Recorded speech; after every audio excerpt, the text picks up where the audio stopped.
It's funny how silence can have a texture. The silence of my old apartment in the city was thin, a flimsy blanket always threatening to be torn by the wail of a distant siren or the bass thump from a neighbor's party. But the silence in my grandmother's house, this house that was now mine, was thick. It was a heavy, felted quiet that absorbed sound, pressing in on you from all sides. In the first week, I called it peace. By the third, I knew it was something else entirely. My name is Leo. I'm a graphic designer, which is a modern way of saying I spend 8 to 10 hours a day staring at a screen, moving pixels around until they look like something a client is willing to pay for. It's a life lived in the digital glow, governed by deadlines and RGB codes. When my grandmother passed and left me her house, a stout 2-story relic on a street lined with sleeping maples, my first thought wasn't of grief, but of escape. No more rent. A dedicated office space. A backyard. It felt like winning a lottery I didn't know I'd entered. I've always been a pragmatist. I believe in what I can see, touch, and quantify. Ghosts, spirits, the supernatural. To me, they were the stuff of late-night movies and campfire stories, entertaining fictions for a world that had forgotten the simple, tangible horrors of leaky plumbing and tax audits. The house was old, sure. It creaked and groaned like a galleon in a storm, its wooden bones settling after a century of standing. Every pop and sigh was easily explained away. The wind in the eaves, the ancient furnace kicking on, the contraction of wood and plaster. My reality was built on a foundation of rational explanations. The vulnerability that brought me here was grief, a dull, low-frequency ache for a woman who had essentially raised me. Packing up her life had been a series of painful discoveries, faded photographs, half-finished knitting projects, the scent of lavender and mothballs clinging to everything. Moving in was supposed to be a new chapter, a way to honor her memory by filling the quiet halls with life again. I believed I was in control of this new reality, that I could paint over the old wallpaper and exorcise the sadness with new furniture and fast internet. The first sign that my control was an illusion was a sound. It was subtle, so subtle I almost missed it. I was in my new office, the former sewing room upstairs, trying to nail down a color palette for a new dental firm's logo. The silence of the house was absolute until it wasn't. Tap, tap, tap, tap. It was faint, rhythmic. I took off my headphones, straining to hear. It sounded like it was coming from far away, maybe from the basement. I walked to the top of the stairs and listened. Nothing. I shrugged it off. A branch against a window, maybe. Or a squirrel in the walls. Old houses have tenants you don't charge rent. I went back to work, the incident forgotten before the screen had fully recaptured my attention. But it came back the next night, louder this time. Tap, tap, tap, tap. It had a distinct cadence, not random. It felt deliberate. I muted my speakers and tiptoed down the stairs. The sound was definitely coming from the basement. The door was a heavy slab of oak at the end of the kitchen hallway. I opened it, and a wave of cool, damp air smelling of earth and decay washed over me. The tapping stopped the instant the latch clicked. I flicked on the single bare bulb that illuminated the steep wooden steps. The basement was a labyrinth of stone walls, dusty shelves filled with glass jars of unidentifiable preserves, and the hulking shape of the furnace. I walked the perimeter, my footsteps echoing in the sudden silence. There was a section of the far wall that looked different. The stonework was newer, less weathered, as if a doorway or opening had been sealed up decades ago. I pressed my ear against the cold stone. Silence. Probably just the pipes, I muttered to myself, the sound of my own voice a comfort. Water hammer. That was it. A perfectly logical explanation. I went back upstairs, locked the basement door, and convinced myself that was the end of it. But the seed of fear had been planted. It was a tiny, insidious thing, and in the thick, oppressive silence of that house, it had found fertile ground to grow. My carefully constructed reality, built on logic and reason, was about to be besieged by a sound I couldn't explain and a presence I couldn't deny. The tapping became my unwelcome roommate. It was coy at first, only appearing late at night when the world was asleep and my own fatigue made me question my senses. But it grew bolder. I'd hear it in the middle of the afternoon, a soft, persistent knocking from the bowels of the house, a secret conversation I wasn't meant to overhear. My rationalizations grew more frantic. Rodents. No, the sound was too rhythmic. The house settling. No, it didn't sound like groaning wood. It sounded like a knuckle on a door. I started to notice a pattern. It was loudest when I was near the old guest room on the first floor, the one directly above the sealed-off section of the basement. My grandmother had always kept it locked. "Bad drafts," she'd say with a dismissive wave of her hand. My work began to suffer. I couldn't focus. The tapping was a constant distraction, a maddening metronome counting down to something I couldn't comprehend. Sleep offered no escape. I'd wake up in a cold sweat, the phantom rhythm of the taps still echoing in my ears. I knew I was becoming obsessed. I needed an answer, a tangible explanation that would let me reclaim my sanity. My investigation started with Mr. Henderson, the elderly man who had lived next door since before my grandmother's hair had turned gray. I found him tending his prize-winning roses, his back bent with age. He was the herald, the old man who knows the history, though I didn't see him that way at the time. To me, he was just a source of information. "Mr. Henderson," I began, feigning casual curiosity. "I was doing some work in the basement of my grandmother's house, and I noticed part of the wall is sealed up. Any idea what that was?" His smile, warm and wrinkled a moment before, tightened. He put down his shears and wiped his hands on his trousers, avoiding my gaze. "Some things are best left alone, son. Your grandmother was a wise woman. She understood that." "What do you mean?" I pressed. "Was it a cellar door? A coal chute?" He finally looked at me, his eyes clouded with a memory he clearly didn't want to revisit. "Your great-grandfather, Elias. He was a curious man. A man who looked for answers in places most people know to fear. He sealed that part of the cellar himself, long before you were born.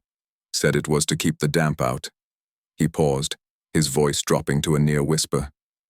"But everyone on this street knew it was to keep something else in." He wouldn't say another word on the matter, just turned back to his roses, a silent dismissal. His cryptic warning did the opposite of what he intended. It fanned the flames of my obsession. That night, armed with a crowbar and a hammering heart, I stood before the locked door of the guest room. The tapping from the basement was frantic, a rapid, desperate drumming against the stone below my feet. It knew where I was. It knew what I was about to do. I shattered the old lock and pushed the door open. The room was a time capsule. Dust motes danced in the beam of my flashlight, illuminating furniture shrouded in white sheets like a congress of ghosts. The air was stale, thick with the scent of paper and decay. Everything was perfectly preserved, untouched for what must have been half a century. On a small writing desk in the corner, free of any sheet, sat a single object, a thick leather-bound journal. My hands trembled as I opened it. The pages were filled with my great-grandfather Elias's elegant spidery script. At first, it read like a scholar's diary, notes on history, philosophy, and astronomy. But the tone shifted. The entries grew more erratic, filled with strange diagrams and passages in languages I didn't recognize. And then, I found it. The entries that explained everything and destroyed my world in the process. Elias hadn't been a simple scholar. He was an occultist.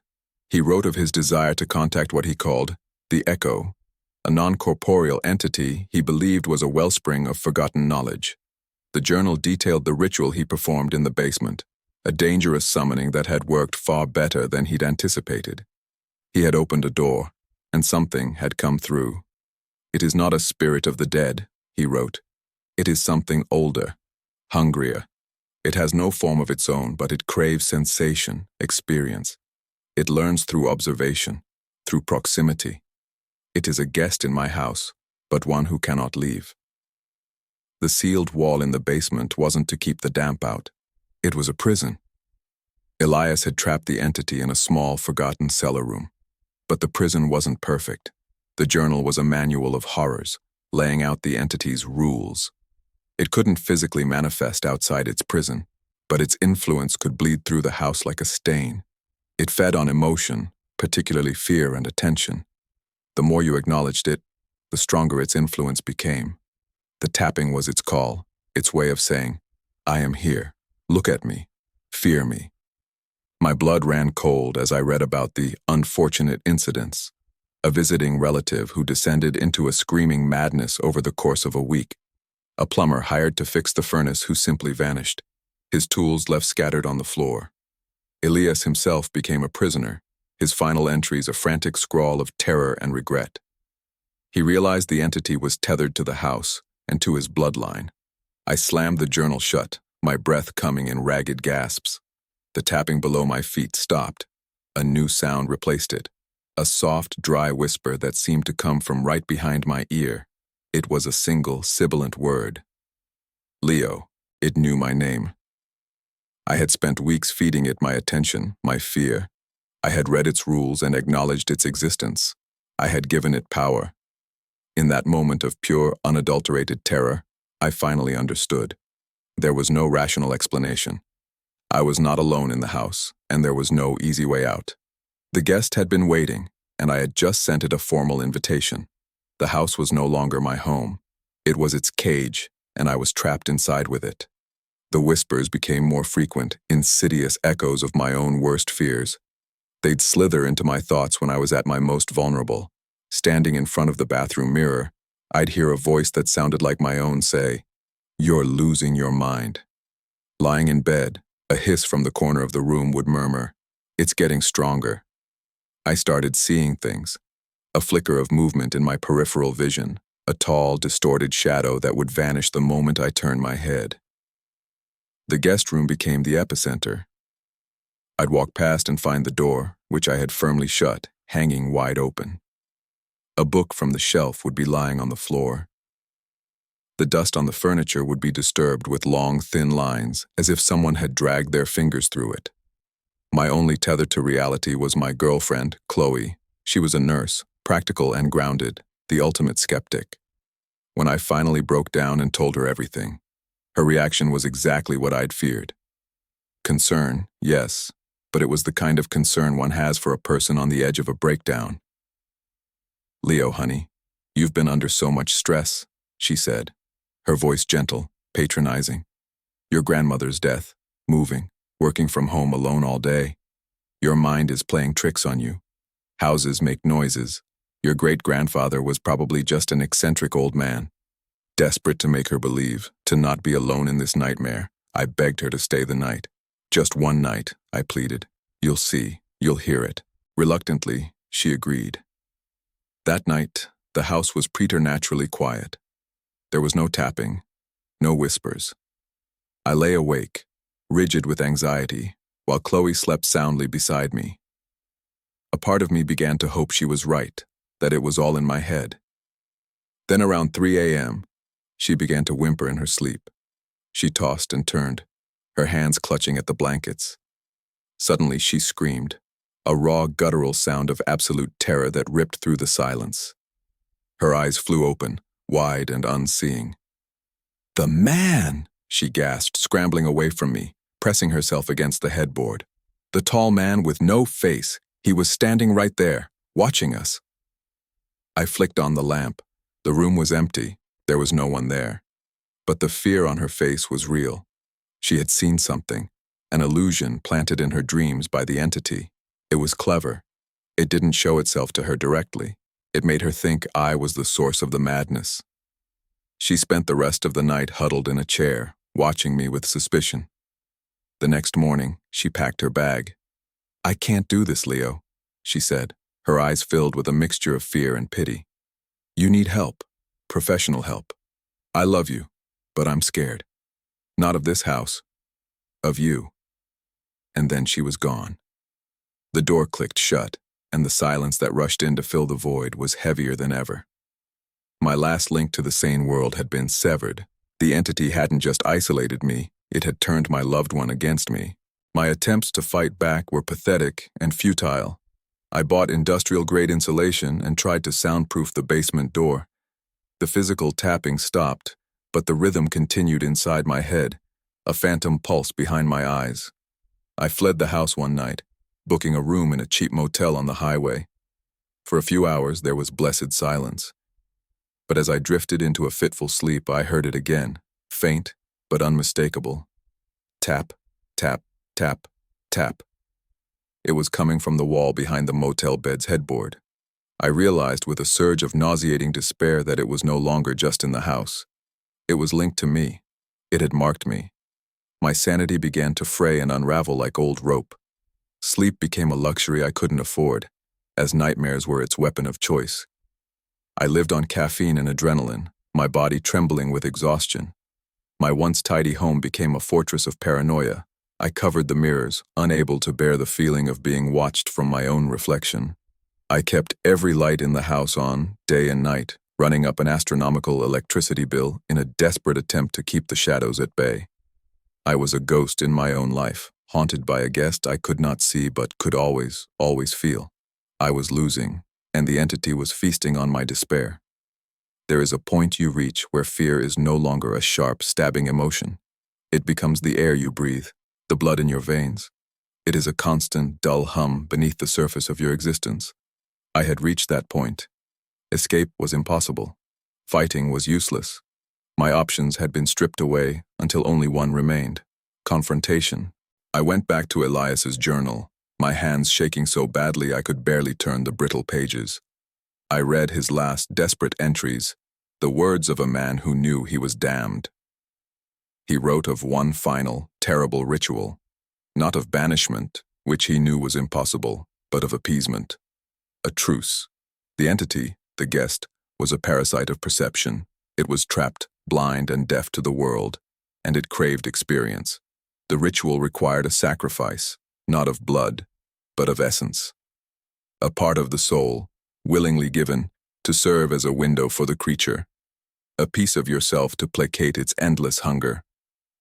I knew what I had to give, my creativity, my art. The one thing that defined me, that brought me joy and gave my life meaning. My ability to sit before a blank canvas or an empty screen and create something from nothing. It was the most precious part of me, the core of my identity, and that's why the guest would accept it. That night I descended into the basement.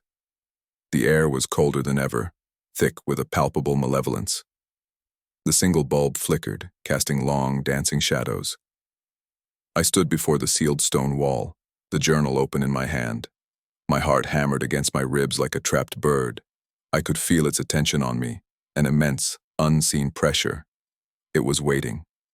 Following the journal's instructions, I began the ritual. There were no arcane words, no circles of salt. There was only a declaration of intent, a quiet, desperate surrender spoken into the suffocating darkness. I know you are there, I whispered, my voice trembling. I know what you want. You cannot have all of me, but I will give you a part. A window. I closed my eyes and focused on my art. I pictured my hands sketching, the flow of ink on paper. I visualized the colors coming together on my monitor, the satisfaction of a perfect design. I held it all in my mind, the passion, the skill, the joy. And then, I let it go. I offered it up, a silent psychic scream into the void. Take it, I choked out. Take it and leave me the rest. For a moment, nothing happened. Then, a profound cold seeped into me, starting from my fingertips and moving up my arms, a chilling numbness that settled deep in my chest. It felt like a part of my soul was being carefully, surgically excised. An image flashed in my mind, not my own. A vast, silent darkness, and then a sudden, brilliant explosion of color, shape, and form. My entire creative life experienced in a single, ecstatic instant. And then, silence. The pressure was gone. The cold receded. The constant gnawing feeling of being watched had vanished. For the first time in months, the house was truly, completely quiet. The tapping in my head, the whispers in the dark, all of it, gone. I survived, but survival came at a cost. The next morning, I went to my office and sat at my desk. I opened a new file on my computer, my hand hovering over the tablet. I tried to draw. Nothing happened. My hand felt like a clumsy, alien appendage. My mind, once a vibrant wellspring of ideas, was a barren wasteland. The passion was gone, scooped out of me, leaving behind a hollow, aching void. I could remember loving my work, but I could no longer feel it. The guest had taken its payment. I still live in this house. I have to. That was the unspoken part of the bargain. I am its warden now, the guardian of its silent prisoner. We exist together in this quiet, suffocating space.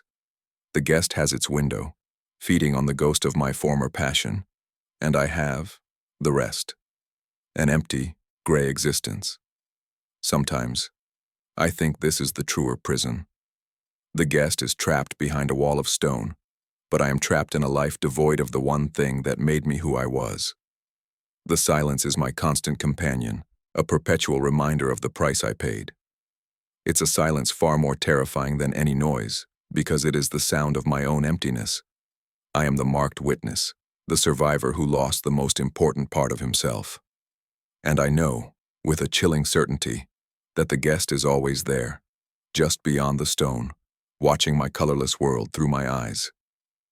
If you ever find yourself in an old house and you hear a sound you can't explain, don't go looking for it. Don't try to understand it. Board up the door, sell the house, and run. Some doors were never meant to be opened, and some guests should never be welcomed in. What was your most terrifying, unexplained experience?